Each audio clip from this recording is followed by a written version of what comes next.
भारत के सांस्कृतिक और आध्यात्मिक इतिहास में रामचरितमानस का प्रत्येक प्रसंग न केवल एक कथा है, बल्कि जीवन और धर्म का एक अमूल्य पाठ है।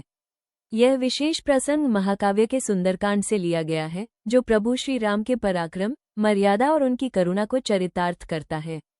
जब 3 दिन तक लगातार प्रार्थना करने के बाद भी समुद्र ने मार्ग नहीं दिया और वो अपनी जड़ता पर अटल रहा, तब श्रीराम क्रोध से भर उठे और उन्होंने कहा, विने न मानत जल्दी जड़ गए 3 दिन बीती। बोले राम सकोप तब भय बिनु हुई न प्रीति, अर्थात जड़ समुद्र ने विनय नहीं मानी, 3 दिन बीत गए। तब श्री राम ने क्रोध सहित कहा कि भय के बिना किसी से भी प्रीति, प्रेम या आदर नहीं होती। तब श्री राम के अग्नि बाण संधान करने पर समुद्रदेव भयभीत होकर प्रकट हुए और उन्होंने विनम्रतापूर्वक हाथ जोड़कर करुणा की भीख मांगी और लंका तक पहुंचने का उपाय सुझाया। नाथ नील नल कपिद्वो भाई, लरिकाई ऋषि आशीष पाई तिन्ह के परस किए गिरि भारे। तरह ही जल्दी प्रताप तुम्हारे वरुण देव कहते हैं, हे नाथ। नील और नल नाम के 2 वानर भाई हैं।